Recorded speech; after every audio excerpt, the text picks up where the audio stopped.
네, 다 함께 머리 숙여 기도하시면서 우리 수요 예배 자리에 함께 나아가겠습니다.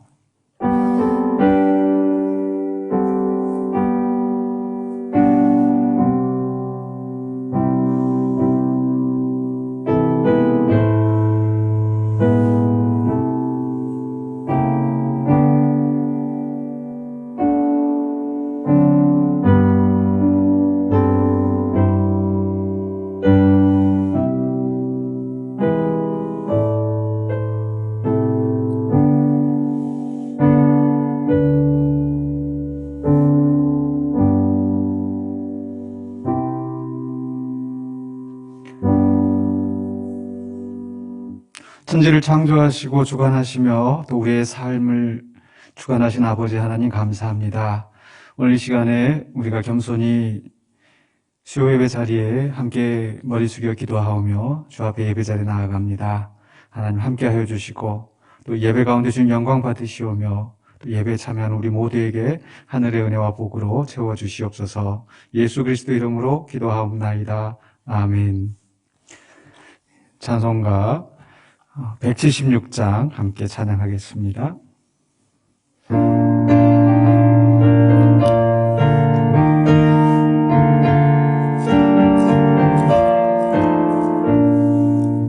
주 어느 때 다시 오실는지 아는 이가 없으니 등 밝히고 너는 깨어있어 주를 반겨 맞으라. 주 안에서 우리 몸과 마음이 깨끗하게 되어서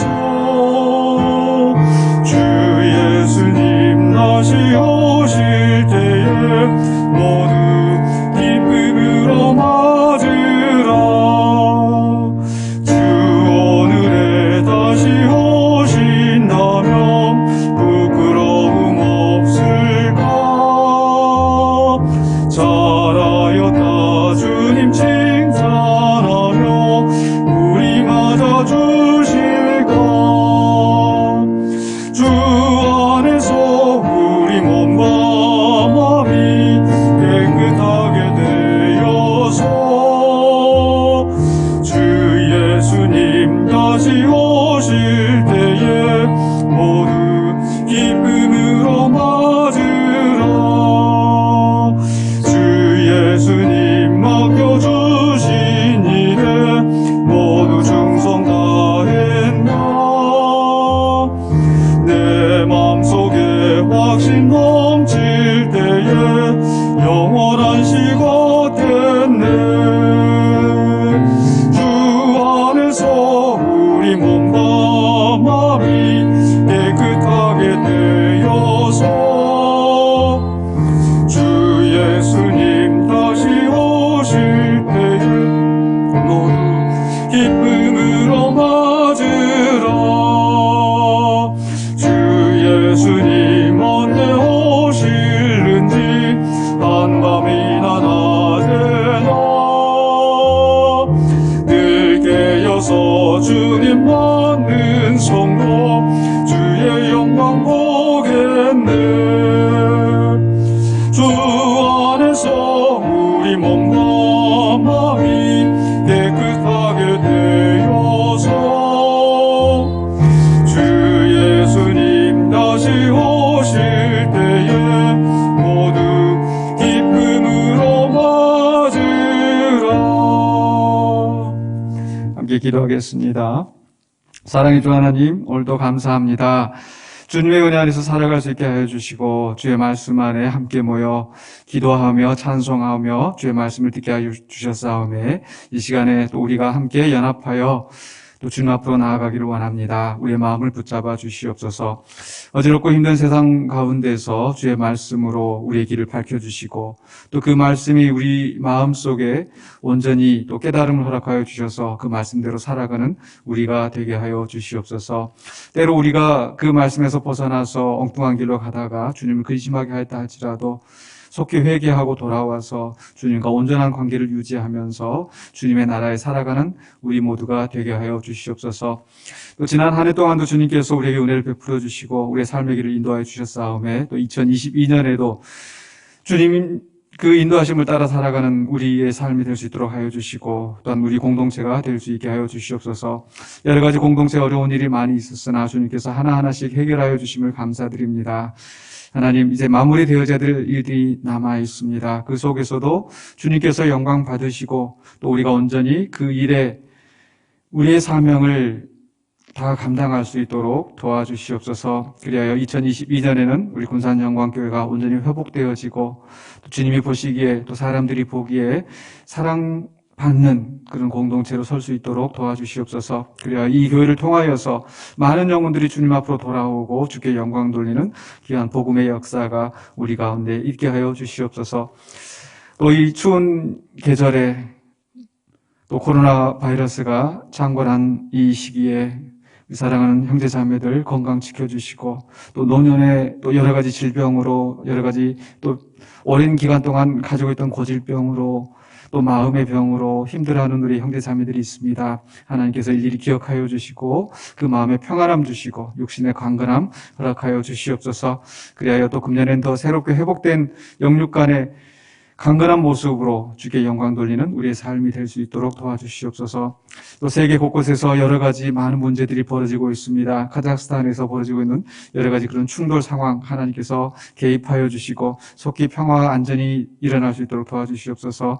또 여러 가지 또 아직도 코로나 바이러스가 창궐하여서 많은 나라들이 힘들게 또 살아가고 있습니다. 속히 이 바이러스가 물러가게 하여 주시고 이 속에서 우리가 하나님의 뜻을 온전히 발견하고 겸손하게 주님의 도우심을 바라며 나아갈 수 있도록 주님 도와주시옵소서. 또 우리의 다음 세대 우리의 자녀들을 위해서 기도합니다.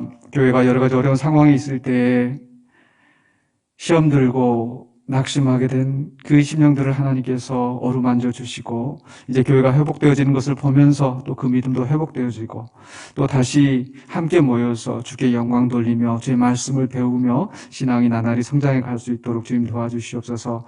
또 멀리 흩어져 있는 우리의 자녀들이 있습니다. 군대로 직장으로 또 여러 가지 사정 가운데서 흩어져 있을 때 하나님께서 눈동자와 같이 일일이 지켜주시고 그 마음속에 주님을 향한 사랑이 식지 않게 하여 주시고 또 성숙한 믿음 가운데 또 성숙한 인격으로 또 다시 만날 수 있도록 주님 보호하여 주시옵소서. 이 시간에 우리가 주의 말씀을 함께 또 생각할 때에 성령님께서 지혜로 인도하여 주시고 말씀을 선포하는 자나 말씀을 듣는 자가 함께 연합하여 주의 말씀에 순종하는 우리가 되게 하여 주시옵소서. 모든 걸 주님께 부탁드리옵고 예수 그리스도 이름으로 기도하옵나이다. 아멘.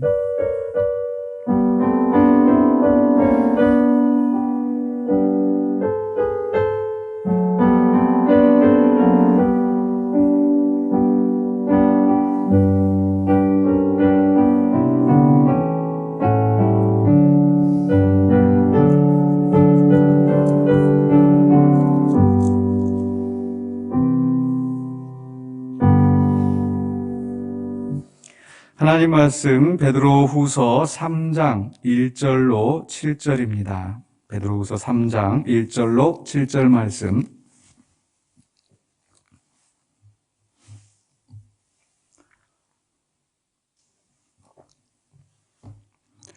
신약성경 386쪽에 있는데요. 베드로후서 3장 1절로 7절 말씀 우리 함께 한 목소리로 봉독하겠습니다. 사랑하는 자들아, 내가 이제 이 둘째 편지를 너희에게 쓰노니 이 두 편지로 너희의 진실한 마음을 일깨워 생각나게 하여 곧 거룩한 선지자들이 예언한 말씀과 주 되신 구주께서 너희의 사도들로 말미암아 명하신 것을 기억나게 하려 하노라.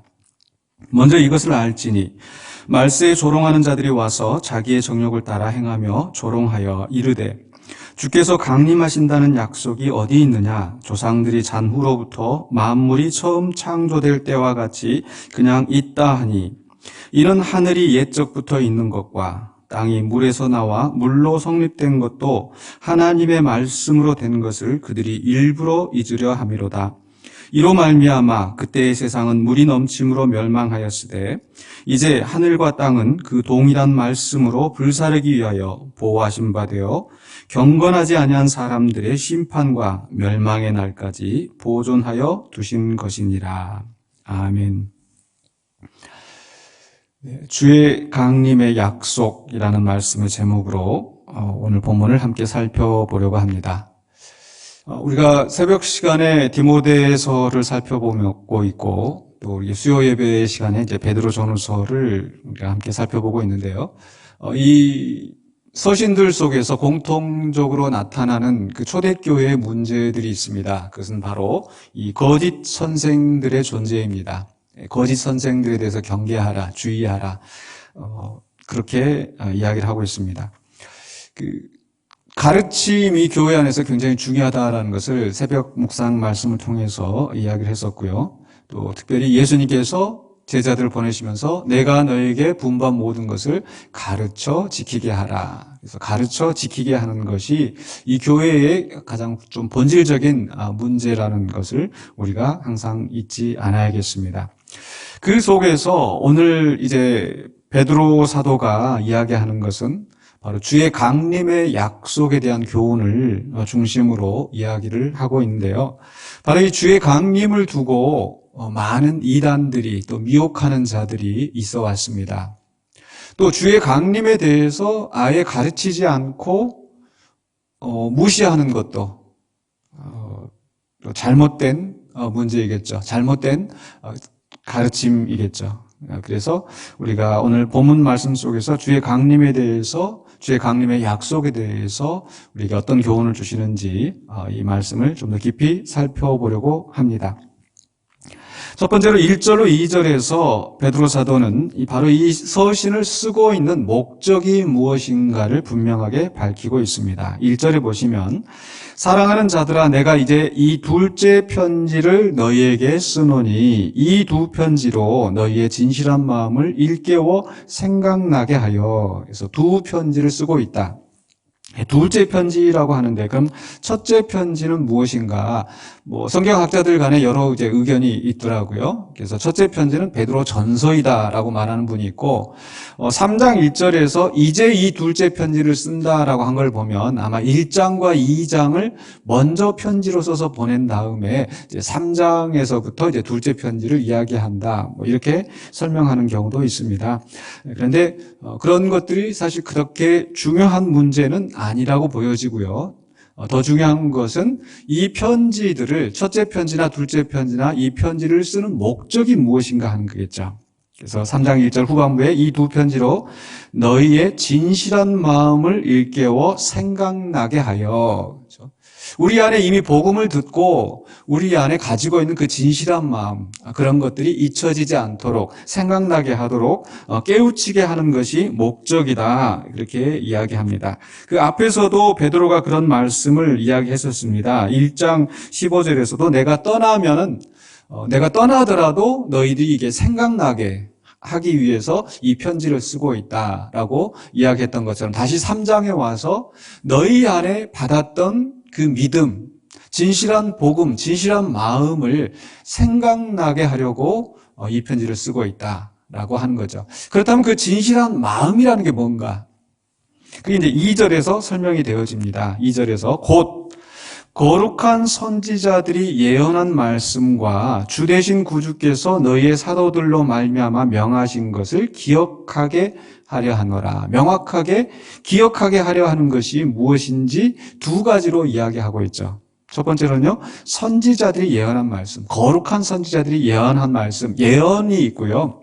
두 번째로는 구주께서 너희의 사도들로 말미암아 명하신 것, 사도들을 통해서 명령하신 것, 즉 예언의 말씀과 명령의 말씀, 이 두 가지를 기억하게 하려 하는 겁니다. 자, 그렇다면 이 예언한 말씀이 무엇일까? 선지자들이 예언한 말씀은 무엇이겠습니까? 그것은 이제 뒤에도 쭉 설명이 나오는데 바로 예수님의 강림에 대한 예언인 거죠. 이 선지자들을 통해서 우리 예수님의 초림을 이야기했었고 또 그리고 재림을 이야기합니다. 그래서 주님이 다시 오셔서 완전한 하나님의 나라를 이 땅에 이루실 것을 선지자를 통해서 끊임없이 예언하였던 거죠. 그러니까 이 예언에 대한 말씀, 예언의 약속은 바로 주 예수의 강림에 대한 것입니다. 두 번째로는요, 사도들로 말미암아 명령하신 거. 누가 명령하셨어요? 구주께서 명하신 거죠. 오늘 새벽 말씀 속에서도 디모데에게 명하고 가르치라. 근데 디모데의 명령이 아니라 사실은 구주께서 명령하신 것을 사도들이 선포하는 겁니다. 그래서 구주께서 사도들로 말미암아 명하신 것, 그 명령은 무엇이겠습니까? 바로 우리가 이 땅에서 지키고 살아가야 하는 규범, 규례, 기준이겠죠.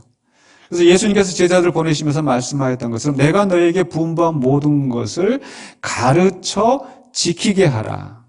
예수님께서 명령하신 것, 분부하신 것, 그것을 사도들이 가서, 제자들이 가서 다른 사람들에게 선포해서 가르쳐 지키게 하라.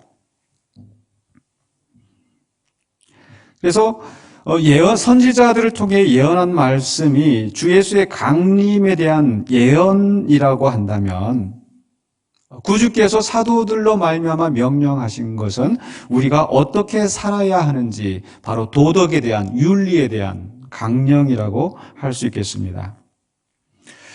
자, 그렇다면 여기서 우리가 생각할 것은 바로 이 예언의 약속, 강림에 대한 이 약속, 이 예언의 말씀과 또 그 명령, 구주께서 우리에게 명령하시는 것을 지키고 사는 것에 어떤 관계가 있는가 하는 건데요. 먼저 첫 번째로는요, 우리가 그 약속을 신뢰하지 않으면서 그 사람과 건전한 관계를 맺을 수 있을까? 그러니까 어떤 사람, 내가 친구가 있어요. 친구가 있는데, 난 저 친구가 하는 말은, 콩으로 메주를 쓴다 해도 못 믿는다. 예를 들어서 이런 사람이 있어요. 그러면 그 사람하고 온전한 관계를 맺을 수 있을까요? 아마 어려울 겁니다. 기피하겠죠. 그러니까 예수님께서 강림하신다 라고 하신 그 약속을 예수님 언제 강림하시겠어? 이제 가셨으면 안 오시겠지. 이렇게 생각하면서 예수님과 온전한 관계를 맺는다? 있을 수 없는 일이죠.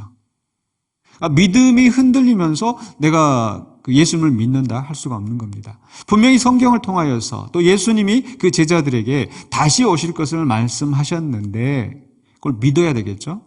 자, 그런데 그 믿는다고 하면서 주께서 다시 오실 것을 믿는다고 하면서 그분이 명령하신 거, 그분이 부탁하신 거 만약에 지키지 않는다면 역시 또 그 믿음에도 문제가 있는 거죠. 마치 친구와 관계 속에서 친구를 신뢰를 해요. 저 사람 정말 믿을 만한 사람이야. 저 사람이 뭘 한다고 하면 끝까지 해.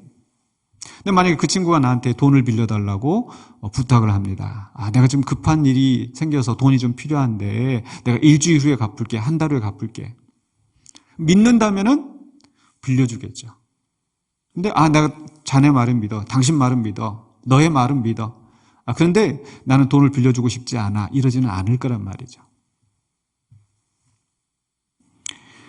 설사 그 친구가 정말 어려운 형편이 있어서 지키지 못한다 하더라도 도와주고 싶은 게 정말 건전한 관계, 온전한 관계에 있는 그 친구 사이에 있는 사람의 모습이겠죠. 하물며 우리 주님께서 우리에게 명령하신 것을 허투루 생각하면서 그래도 나는 주님 오실 것을 믿습니다. 이렇게 하지는 않는단 말이죠. 더군다나 우리 주님께서 다시 오실 때 무슨 일이 벌어지는가? 우리가 사도신경에서 매일 고백하는 것처럼 뭐라고 이야기합니까? 저리로서 산 자와 죽은 자를 심판하러 오시리라. 우리 주님 강림하실 때 심판이 있을 것이다. 그 심판은 우리 행위를 따라 심판을 받는다라는 말씀 분명히 하고 있거든요. 물론 우리가 행위로 구원을 받는다는 그런 뜻이 아니라 우리가 어떻게 살았는지에 대해서 주님 앞에 낱낱이 정산하는, 결산하는 그런 심판의 때가 있을 거란 말씀입니다. 자, 그래서 오늘 지금 베드로가 이야기하는 것은 바로 선지자들이 예언한 말씀, 주의 강림에 대한 약속, 그리고 주님이 사도들을 통하여서 우리에게 주신 명령, 이 두 가지를, 이 강림에 대한 약속, 그리고 어떻게 살아야 하는지에 대한 그 명령, 규범, 이 두 가지를 기억나게 하는 것이 목적이다. 이 두 가지 축을 우리가 잘 생각하고 있어야 돼요. 그런데 그 다음에 이제 3절로 4절에서 보면은 이 조롱하는 자들의 나타날 것을, 조롱하는 자들의 출현을 이야기합니다. 즉, 이 주의 강림에 대한 약속과 구주께서 명령하신 것을 제자들을 통하여서 사도들과 선지자들로 받은 것을 계속 가르치고 있는데 이 자체를 부인하는, 조롱하는 자들이 있다라는 거죠. 그래서 3절로 4절에 보시면 이렇게 말씀합니다. 먼저 이것을 알지니 말세에 조롱하는 자들이 와서 자기의 정욕을 따라 행하며 조롱하여 이르되 주께서 강림하신다는 약속이 어디 있느냐? 조상들이 잔 후부터 만물이 처음 창조될 때와 같이 그냥 있다 하니. 이 거짓 선생들의 하는 말을 그대로 지금 옮기면서 또 장래 이런 사람들이 나타난다고 이미 사도들을 통하여서, 선지자를 통하여서 예언하지 않았느냐. 그래서 이런 사람들을 주의하라는 거죠. 조롱하는 자들. 그 조롱하는 자들의 조롱의 핵심이 뭐였어요? 이렇게 질문했었죠? 이렇게 말합니다. 주께서 강림하신다는 약속이 어디 있느냐. 이렇게 물어보는 것이 목적이 아니죠. 이 말은 없다라는 거. 주의 강림하신다는 약속이 이루어지지 않는다라는 거, 의미가 없다라는 거, 그 자체를 부인하는 그런 조롱인 겁니다. 그런데 오늘 말씀에서 이야기하는 것은 말세에 조롱하는 자들이 와서 이렇게 이야기하죠. 그 말은 그렇게 조롱하는 자들이 있다라는 거. 그렇게 예수 그리스도의 강림을 부인하는 자들이 있다는 거, 그 자체가 바로 말세의 징조라는 겁니다. 말세가 다가올수록 그렇게 조롱하는 자들이 많아질 것이다. 조롱하는 자들이 나타날 것이다. 그러니까 어떻게 하라는 거죠? 우리에게 그런 사람들을, 그런 가르침을 경계하라고 말씀하는 겁니다. 여기서 우리가 또 잊지 말아야 될 것은 이 말세라고 하는 것이 꼭 시간적인 말세만을 의미하지는 않습니다. 무슨 얘기냐면요. 바로 지금 베드로가 이야기할 때 이 마지막 때가 다가왔다. 또 베드로뿐만 아니라 예수님께서 또 다른 사도들이, 바울이 마지막 때에 대해서 이야기를 하고 있는데 사람들이 지금 착각을 하고 있는 것은 그 마지막 때가 온다고 해서 금방 될 줄 알았는데 그게 10년이고 20년이고 될 줄 알았는데 10년이 지나고 20년이 지나고 30년이 지나고 오늘 말씀에 있는 것처럼 우리 조상들이 잔 후로부터 여전히 이 세계는 그대로 있지 않느냐. 그러니까 어떤 그 시간적인 말세를 생각을 하다 보니까 이런 오해를 하는 겁니다. 즉 예전에 한참 시간이 지난 이야기인데 1992년에 다가올 미래를 대비하라라고 하면서 예수님 종말이 주님 오실 날이 가까웠다 이렇게 하는 사람도 있었어요. 근데 1992년 지나갔어요. 1999년이 지나가면서 Y2K 얘기하면서 이제 이 막 컴퓨터 대혼란이 나고 사람들 막 왁자지껄하고 라면 사고 물 사고 근데 2000년이 그냥 지나갔어요. 또 뭐 2012년 뭐 여러 가지 뭐 한두 번 있었던 게 아닌 거죠. 근데 그렇게 하다 보니까 사람들이 뭐 말세 뭐 맨날 하는 말이지. 이렇게 사람들이 회의주의에 빠지는 거죠. 근데 이 모든 것들이 다 어떤 시간의 말세를 생각하고 있기 때문에 그렇다라는 거예요. 그러니까 시간의 말세가 아니라 저는 상황의 말세, 상황적인 말세라고 표현을 하고 싶어요. 그러니까 제가 지금 표현하는 말입니다.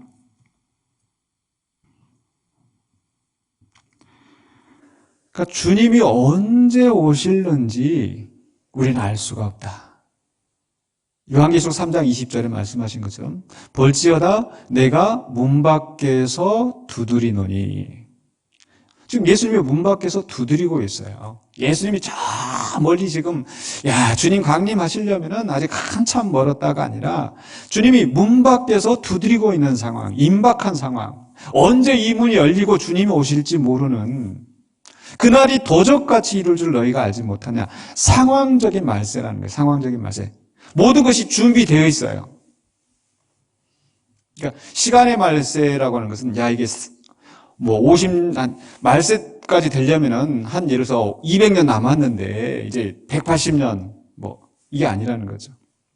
여러분 이 환경의 문제를 가지고 이야기하는 사람들이 그 초침 이렇게 시간 가지고 하는 얘기한 것 보셨나요? 네. 지금 이 환경의 상태 이런 거 보면 이 종말이 지금 1시간 전이다, 30분 전이다. 이건 시간을 이야기하는 게 아니고 상태를 이야기하는 거죠. 이만큼 위기 상황이다. 또 의사가 환자를 볼 때에 그 환자의 혈압이나 어떤 그 수치나 이런 것을 보면서 지금 이 임종의 때가 다가왔다. 그러면서 지금은 이게 오늘이 될지 3일 후가 될지 그 상태, 위급한 상태. 그런데 이 조롱하는 자들은 조상들이 잔후로부터, 이 조상들이라고 하는 말에 대해서도 여러 가지 설명이 가능한데, 대부분의 성경학자들이 이야기하는 것은, 이 조상들이라고 하는 것은 바로 이 초대교회 그 1세대, 앞선 세대 사람들. 예수님과 함께 그 동행하면서 그것을 보고 했던 사람들이 다 이제 죽고 나는데, 이 죽고 나서도 여전히 그 사람들이 가르쳤던 말세가 다가왔다 이렇게 하고 있는데 아무것도 없지 않느냐라고 하는, 그대로 지금 창조된 때가 지나가고 있다 이렇게 말하면서 시간이 지났는데도 여전히 그대로다라고 하면서 말세를 부인하는 거예요.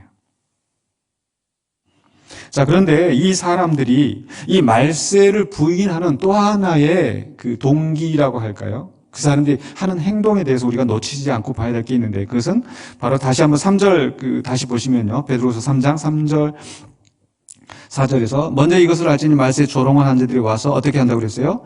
자기의 정욕을 따라 행하며라고 하죠. 자기의 정욕을 따라 행하며.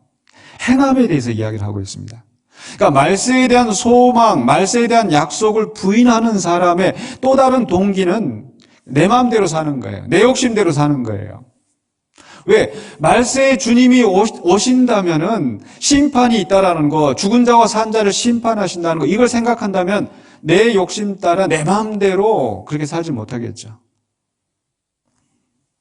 근데 이들은 정욕을 따라 행하면서, 자기 욕심을 따라 행하면서 주님 오시는 것을 심판에 대해서 잊어버리려고 합니다. 마치 이것은 노아의 홍수 때와 같다라는 거죠. 예수님께서 이미 그걸 경고하셨어요. 마태복음 24장 38절로 39절에서 홍수 전에 노아가 방주에 들어가던 날까지 사람들이 먹고 마시고 장가들고 시집가고 있으면서 홍수가 나서 그들을 다 멸하기까지 깨닫지 못하였으니 인자의 임함도 이와 같으리라. 말세의 징조. 사람들이 이 심판의 날이 이른다라는 것을 잊어버리고 자기 멋대로 사는 거예요. 최근에도 그 넷플릭스라는 그 TV 그 사이트에서 돈 룩업이라는 그런 영화를 보냈는데 또 많이 사람들에게 또 이렇게 좀 센세이셔널한 그런 부분이 있었어요. 행성이 다가와서 이 지구가 지금 멸망할 위기에 처해 있는데 그저 사람들은 자기 멋에 취해서 자기 욕심대로 그냥 살아간다는 그런 부분을 이야기하고 있는데 마치 오늘 성경 말씀에서도 그걸 이야기하는 거예요. 주님의 심판이 언제 이를지 알지 못하는데 자기 정욕 따라 살아가면서 주의 강림의 약속을 부인하는 자들. 그러한 거짓 선생들의 교훈을 경계하라는 겁니다. 그러면서 이제 5절로 7절의 마지막에 베드로는요, 하나님의 말씀과 최후의 심판의 날이 확실하다라는 것을 이야기합니다. 즉 최후의 심판의 날이 있다라는 것을 하나님이 분명히 말씀하셨다라는 거죠. 그러면서 그 증거로서 이렇게 논리를 펴나가는데 3장 5절 보실까요? 이는 왜 사람들이 그렇게 주의 강림의 약속을 부인하고 조롱하고 하는가? 이는 하늘이 옛적부터 있는 것과 땅이 물에서 나와 물로 성립된 것도 하나님의 말씀으로 된 것을 그들이 일부러 잊으려 함이로다. 말이 좀 표현이 약간 어려울 수 있는데요. 무슨 얘기냐면요. 이 세상이 어떻게 창조되었느냐라고 하는 거예요. 어떻게 창조되었습니까? 하나님이 말씀하심으로 창조되었어요. 하나님이 말씀하셨더니, 하나님이 명령하셨더니 그 명령대로, 그 말씀대로 이 어마어마한 세상이 창조되었지 않습니까? 그렇다면 거꾸로 하나님이 말씀하셔서 사라져라 하면은 사라질 수도 있겠죠? 그런데 그 하나님의 말씀으로 창조된 것을 잊어버려요.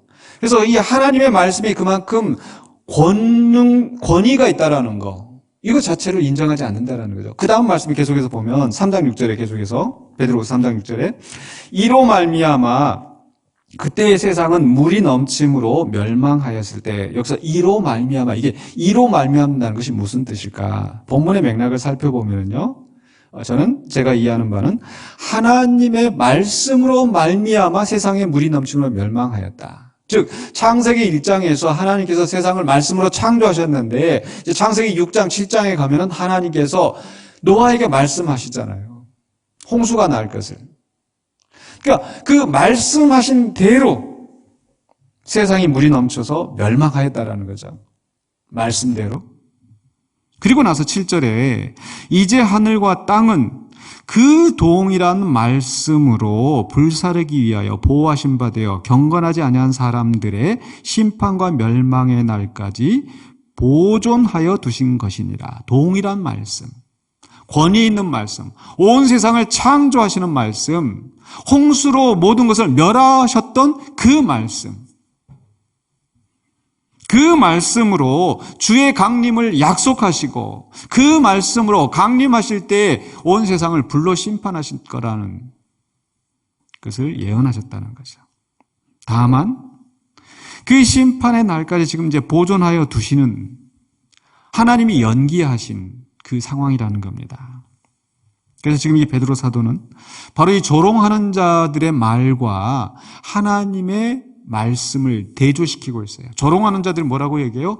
주의 강림하신다는 약속이 어디 있느냐? 뭐 마음대로 살아도 된다. 이렇게 말하는 거짓 선생들의 말. 그러나 하나님의 말씀, 하나님의 약속은 1.1획도 틀림이 없다라는 거. 그렇기 때문에 그 멸망의 날은 확실하다는 겁니다. 분명히 하나님께서 말씀하셨거든요. 말라기 3장 5절에 내가 심판하러 너희에게 임할 것이라. 점치는 자에게와 간음하는 자에게와 거짓 맹세하는 자에게와 품꾼의 삭세에 대하여 억울하게 하며 과부와 고아를 압제하며 나그네를 억울하게 하며 나를 경외하지 아니하는 자들에게 속히 증언하리라. 만군의 여호와가 말하였느니라. 반드시 심판하러 임할 것을 말씀하시잖아요. 근데 그 말씀하신 대로 이루어지지 않겠습니까? 사람의 말은 실수할 수도 있어요. 아까 제가 친구가 뭐 이렇게 내가 꼭 갚을게 이렇게 그렇게 그 돈을 빌려달라고 요청할 수 있잖아요. 근데 내가 그 사람 정말 믿는다 하더라도 그 사람은 최선을 다하지만 상황이 안 돼서 그 사람 말이 이루어지지 않을 수도 있겠죠. 우리는 인간은 유한한 존재니까. 그러나 하나님은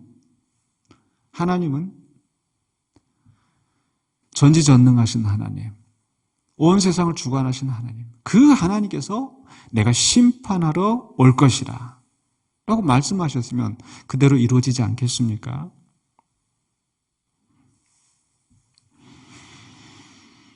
그런데 우리 하나님께서 내가 심판하러 올 것이라고 하는 말씀 속에는 그 반대편에는 또 뭐가 있어요? 나를 경외하는 자들에게는 내가 상을 줄 것이다 라고 하는. 그러니까 주님이 오셔서 그냥 다 쓸어버리고 없애버리시고 이게 목적이 아니라 하나님을 거역하는 자들은 다 쓸어버리시지만 하나님께 순종하는 자들은 하나님께서 보호하신다. 그게 말라기서 4장 1절과 2절에서 하시는 또 하나의 약속입니다. 말라기 4장 1절에 만군의 여호와가 이르노라 보라 영광로 불같은 날이 이르리니 불심판을 얘기하잖아요. 그죠?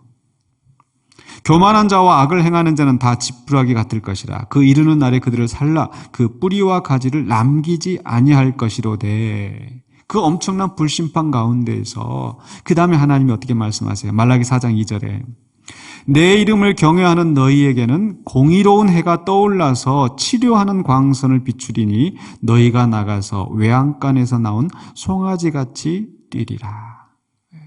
하나님을 경외하는 자들, 하나님을 경외하는 것 때문에 이 세상에서 손해를 보기도 하고 악한 자들에게 탄압을 받기도 하고, 그러나 주님 심판의 날에 그 악한 자, 교만한 자들은 다 지푸라기와 같이 다 태워버리시고, 그 고통당하는 자들, 하나님을 경외하면서 그 말씀대로 살려고 몸부림치는 사람들은 하나님께서 그들에게 따사로운 햇빛, 공의로운 해, 치료하는 광선을 비춰주신다라는 것. 분명히 선지자를 통하여서 예언하신 말씀인 거죠. 우리 예수님께서도 제자들을 향하여서 너희는 마음에 근심하지 말라. 하나님을 믿으니 또 나를 믿으라 말씀하시면서 강림에 대해서 분명하게 약속하십니다. 요한복음 14장 2절 하반부로 3절에서 내가 너희를 위하여 거처를 예비하러 가노니 가서 너희를 위하여 거처를 예비하면 내가 다시 와서 너희를 내게로 영접하여 나 있는 곳에 너희도 있게 하리라. 예수님의 약속. 선지자들의 예언대로 이 땅에 오셔서 육신을 입고 오셔서 우리를 위한 희생 제물로 그 몸을 드리시고 다시 사셔서 부활 승천하신 그 주님께서 내가 다시 올 것이다 약속하셨지 않습니까? 그래서 그 약속의 말씀을 붙잡고 베드로는 또 바울 사도는 또 요한이나 다른 그 복음 전파자들은 주의 강림을 이야기하는 거예요. 그렇기 때문에 오늘 우리의 말씀을 생각하면서 우리가 주의 강림의 약속을 소망하면서 주님께서 우리에게 명령하신 그 명령을 지키면서 살아가는 우리의 삶이 되어야 될 줄로 믿습니다. 분명히 이 초대교회 안에 주의 강림을 조롱하는, 주의 강림의 약속을 조롱하는 자들이 있었던 것처럼 이 시대에도 주님의 가르침을 조롱하는 거짓 교훈을 가르치는 그런 교사들이 있습니다. 물론 이 시대에는 옛날처럼 그렇게 주님 재림한다는 약속이 어딨냐 그렇게 대놓고 조롱하는 사람들은 많지는 않은 것 같습니다. 별로 들어보지는 못했습니다. 그러나 그 외에 다른 방법으로 주님의 교훈을 조롱하는 잘못된 가르침을 전하는 그런 메시지들이 얼마나 많은지 모르겠습니다. 저는 특별히 두 가지 종류가 있다고 생각이 되어지는데 바로 이 강단에서 잘못된 가르침을 전하는 자들. 한 종류는요, 이 극단적인 종말론자들. 아까 말씀드렸던 것처럼 언제 주님 오신다. 이제 시간이 됐다. 다 때가 됐다. 그래서 막 자기들끼리 모여서 또 피지로 가서 그렇게 그 거짓된 극단적인 종말론을 이야기하는 사람들. 이 사람들의 문제는 뭐냐면 종말에 대한 소망을 자극을 하면서 그러나 현재에 대한 삶을 이야기하지 않는다는 거예요. 즉 지금 베드로가 이야기하는 건 뭐였어요? 선지자들이 예언한 강림의 약속과 더불어서 또 한 가지 기억나게 하려는 것이 무엇이었습니까? 사도들을 통하여서 사도들로 말미암아 구주께서 명령하신 것, 이 땅에서 우리가 어떻게 살아야 하는지 그걸 잊어버리면 안 되는 거죠. 주님 오실 것만 바라보게 하면서 이 땅에서 우리가 어떻게 살아야 하는지를 다 제쳐놓고 그렇게 하면 안 되는 건데, 그러나 극단적인 종말론을 가르치는 사람들은 엉뚱한 계시를 이야기하면서 주님이 여기 있다, 주님이 여기 저기 있다.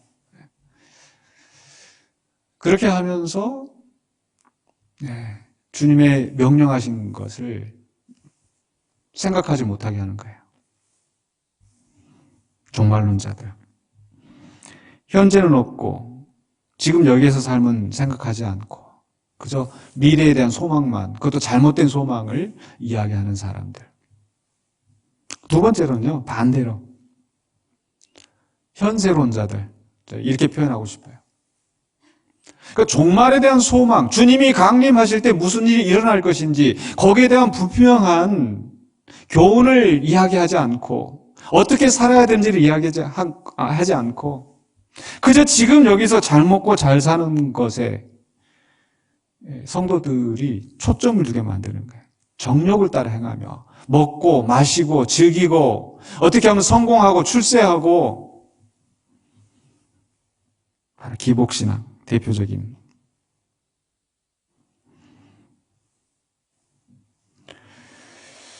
최근에도 제가 어떤 글 속에서 이런 글을 본 적이 있습니다. 글이 아니라 이제 어떤 상황에 대한 얘기인데요. 어떤 그 목사, 아주 유명한, 이름만 해도 다 알만한, 믿지 않는 사람들도 알만한 그런 목사가 최근에 또 이렇게 신년 축복 대성회 해가지고 이제 새해가 됐으니까 축복 대성회를 하면서 큰 교회에서, 유명한 목사니까 그렇게 했겠죠. 그 하는 이야기가 지금 신년 축복 대성회 하는 교회들이 없다. 그런데 이렇게 신년 축복 대성회 하는 이 교회는 복 받을 것이라는 이런 식의 어떤 그런 논리를 이야기하는 거예요. 보니까 그 영상 저도 잠깐 보니까, 저는 지금 우리 성도님 다 없는 상태에서 지금 온라인으로 촬영하니까 지금 이게 마스크 벗고 지금 하는데, 그분은 그냥 마스크 다 벗고 막 아멘 소리 막 들리는 거 보니까 회중들이 다 있을 것 같아요. 있겠죠, 당연히. 신년 때 축복성회를 이렇게 줌으로나 온라인으로 하지는 않았을 것 같고. 근데 마스크 다 벗고 막 그렇게 하면서 사람들 모여가지고 신년 축복 대성회 하면은 복 받는 것처럼, 그러면서 계속 쏟아지는 메시지들이 주일 성수를 얘기하고 성전에서 여기가 성전이고 성도들이 성일에 모여서 삼위일체다, 거룩히다, 전혀 엉뚱한, 말씀에 바로 서지 않은 그런 가르침을 이야기하고, 거기에 앉아있던 사람들은 아멘을 외치고 하면 보면서, 물론 이렇게 다른 강단에서 선포되는 메시지들이 이렇게 좀 비판, 부정적인 말을 하는 게 조금 조심스럽기는 합니다만은,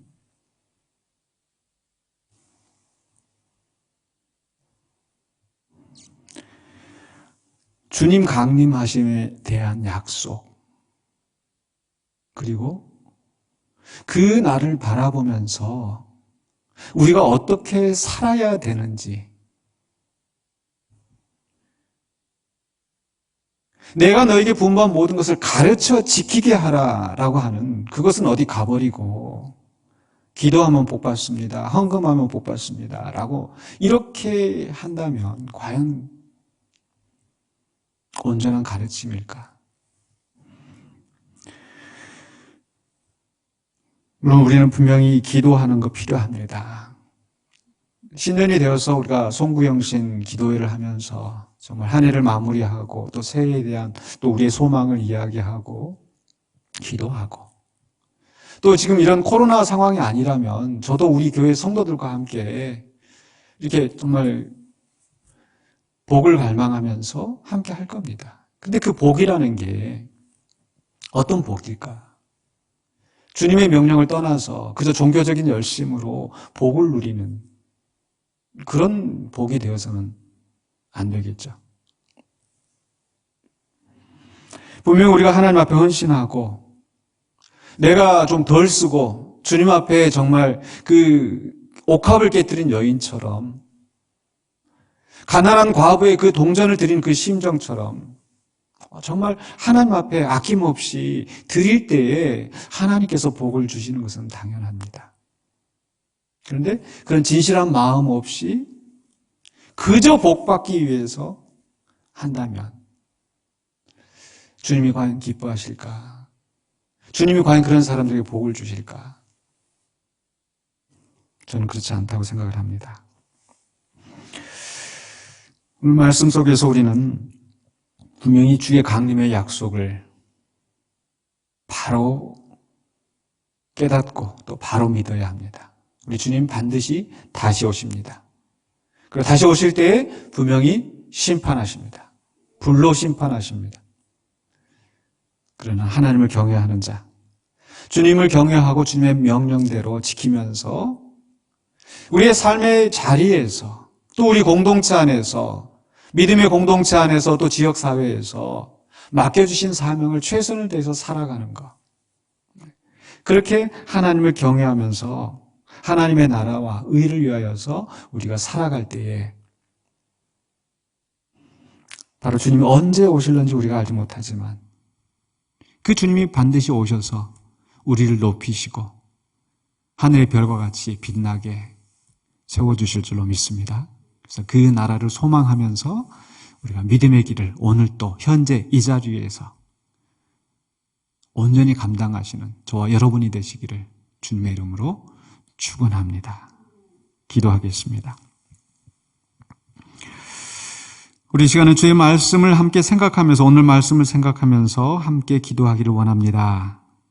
기도 제목 오늘 말씀 그대로 우리가 주의 강림의 약속에 소망을 두고 주의 명령을 지키며 살아가는 성도와 공동체가 되게 하소서. 강림에 대한 소망, 또 주님이 명령하신 것에 대한 순종, 이 두 가지를 우리가 잘 감당하는 성도와 공동체가 되게 하소서. 첫 번째 기도 제목입니다. 두 번째 기도 제목은요, 바로 이 강단 위에서 이 공동체 안에서 바른 말씀이 선포되어지고 가르쳐지게 하시고, 그리고 성도들은 그 말씀을 겸손히 받아서 실천하는 또 우리 공동체가 되게 하여 주시옵소서. 마지막으로 세 번째, 바로 우리가 이런 건전한 종말 신앙을 잘 지키고 그래서 다음 세대에도 이 종말의 신앙이 전수되는 공동체가 되게 하여 주시옵소서. 30년 후에, 60년 후에, 100년 후에 언제 주님 오실는지, 아니 3일 후에, 3시간 후에 언제 올는지 알지 못하지만 우리가 매 순간순간마다 바른 신앙으로 살아가고 그리고 그것이 다음 세대에도 전수될 수 있도록 세 가지 기도 제목입니다. 우리 자신들이 주의 강림의 약속의 소망을 두고 명령을 지키며 살아가도록, 또 강단에서 바른 말씀이 선포되어지고 또 바르게 성도들이 받아들일 수 있도록, 그리고 세 번째로 이 신앙이 다음 세대에도 전수될 수 있도록 이 세 가지 기도 제목을 함께 기도하고 제가 마무리하도록 하겠습니다. 기도하겠습니다. 아버지 하나님, 이 시간에 우리가 주의 말씀을 붙잡고 말씀대로 기도합니다.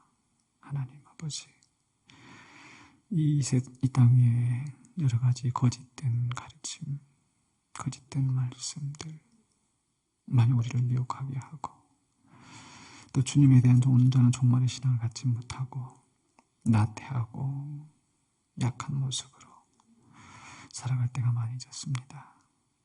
정욕을 따라 행하며 내 욕심대로 내 눈에 좋아 보이는 대로 행하면서 주의 강림의 소망을 잊어버리고 그래서 내 죄를 용서해 주시고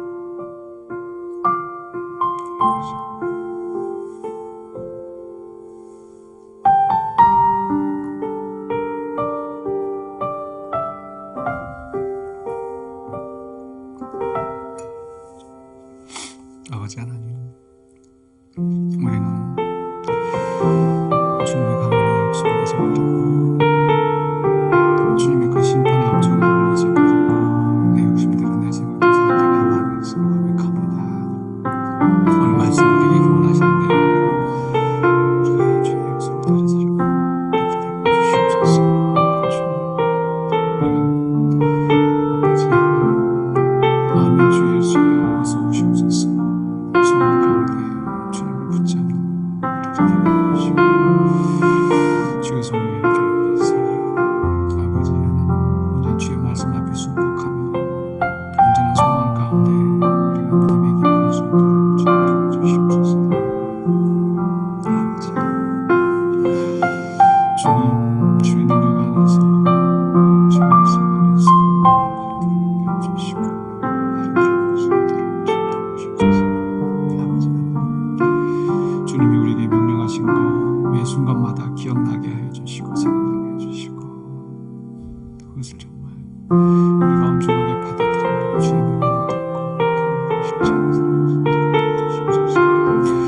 하나님 그 말씀 신뢰하며 너무의 나가 부족합니다. 주 성령님께서 함께 해주시고 우리 육신의 종을 이기고 성령의 소욕을 따라 살아가는 우리가 될 수 있도록 도와주시옵소서.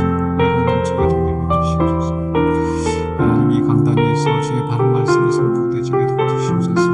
부정한 종을 이곳에 또 다른 곳에 세우실 때 아버지 하나님 이 종을 깨우쳐 주시고 매 순간마다 온전한 말씀을 선포하고 가르치며 또 이 강단 위에 주의 말씀을 온전히 선포하는 주의 사역자들을 보내주시고 주의 군대를 보내주셔서 바른 말씀만이 이곳에 선포되어 있을 때 도와주시옵소서. 그 말씀을 듣는 자들이 겸손하게 말씀을 받아들이게 하여 주시고 아버지 하나님 그 말씀대로 아버지 하나님 실천하며 살아갈 수 있도록 도와주시옵소서. 그저 이기적인 마음으로 현세의 복을 바라면서 하나님의 귀한 교훈의 말씀을 무시하고 내 귀에 듣기 좋은 거 그것만 듣는 자들이 되게 해주시고 옥토박과 같이 주의 신실한 말씀을 사모하며 나아갈 수 있는 우리 성도들 될 수 있도록 도와주시옵소서. 아버지 하나님 또한 우리 다음 세대들을 위해서 기도합니다. 아버지 하나님 주의 이 믿음으로 가르침을 받아야 할 우리 귀한 우리 다음 세대 아버지 사역자가 부족합니다. 아버지 이 말씀을 사역자를 보내주시고 아버지 여러 가지 어려운 여건 속에서 정말 믿음을 지키고 싶은 생각합니다. 우리가 또 어른들이 잘못된 모습으로서 하나님 상처를 주고 있습니다. 하나님 우리 다음 세대가 믿음의 길에서 벗어나지 않도록 주님 먼저 오시는지 알지 못하는 이 종말의 신앙을 가지고 바른 신앙 가지고 살아갈 수 있도록 주님 도와주시옵소서. 아버지 하나님 주일 학교를 지켜주시옵소서. 청소년들을 지켜주시옵소서. 아버지 하나님 아버지 교사 선생님들에게 지혜와 능력을 허락하여 주셔서 아버지 하나님 바른 믿음을 우리가 가지고 오늘 믿음의 본을 보이면서 믿음의 길을 가지고 살아갈 수 있는 우리가 될 수 있도록 도와주시옵소서. 사랑의 주 하나님 감사합니다. 오늘 말씀을 통하여서 우리에게 선지자들을 통하여 주신 그 약속을 또 주님께서 우리에게 명령하신 그 말씀을 생각나게 하여 주시니 감사합니다. 이것이 단지 우리의 기억 속에 남지 않고 우리의 가슴 속에 살아 움직여 역사하는 말씀의 역사가 있기를 원합니다. 그래서 우리가 육체의 정욕대로 살지 아니하고 성령의 소욕을 따라 살아갈 수 있도록 주님 도와주시고 또 성령님이 주신 지혜로 이 말씀을 온전히 깨닫고 말씀대로 살아가는 우리가 되게 해주시옵소서. 이 일을 위하여서 또한 이 강단 위에 세운 말씀의 사역자들을 하나님께서 붙잡아 주시옵소서. 이제 부족한 종을 이제 담임 목사로 세워주시고 이제 말씀을 선포하는 귀한 사역들을 감당하게 하심을 인하여 감사를 드립니다. 주님, 매 순간마다 온전히 주의 말씀을 바로 연구하고 바른 말씀 선포하게 해주시고 인간의 악한 마음이 틈타지 못하도록 주님 붙잡아 주시옵소서. 또한 이 강단에 함께 말씀의 사역을 감당할 주의 종들을 보내주시고 그들에게도 하나님께서 온전히 성령의 역사가 함께 하셔서 주님 주신 지혜로 말씀을 잘 선포할 수 있도록 도와주시옵소서. 추수할 것은 많은데 추수할 때가 되었는데 일손이 부족하다고 하였습니다. 하나님, 주님 충성된 일꾼을 보내주시옵소서. 또한 이 강단에서 선포된 그 말씀을 우리 성도들이 겸손히 받아들이게 하여 주시고 근심하지 아니하고 말씀의 소망을 온전히 붙잡고 또 육신의 정욕을 따라 살아가는 것이 아니라 말씀에 비추어서 우리의 마음을 순종하게 하는 결단이 있게 하여 주시고 그리하여서 그 말씀이 30배, 60배, 100배의 결실을 맺게 하여 주시옵소서. 그래 그 말씀 신령한 젖을 먹고 우리 성도들이 우리 공동체가 온전히 성장할 수 있는 성숙할 수 있는 역사가 우리 가운데 있게 하여 주시옵소서. 또한 다음 세대를 위해서 기도합니다. 어른들의 잘못으로 인하여서 실족하고 또 많이 어려워진 가운데 있는 우리 주일학교 또 청소년부, 청년부 하나님 기억하여 주시고 이제 올해 새롭게 하여 주시고 또 우리가 온전한 건전한 종말의 신앙을 가지고 모범을 보이며 그 신앙이 다음 세대에도 이어져 나갈 수 있도록 도와주시옵소서. 그래야 우리 모든 세대가 오고 오는 세대가 주님 오시는 날을 준비하며 잘 그날을 맞이할 수 있도록 주님 은혜 내려주시옵소서. 예수 그리스도 이름으로 기도하옵나이다. 아멘. 찬송가 179장입니다.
지금은 우리 주 예수 그리스도의 은혜와 하나님의 무한하신 사랑하심과 성령님의 감동 감화하심이 주 앞에 예배하는 모든 심령들에게 이제부터 영원토록 함께 있을지어다. 아멘.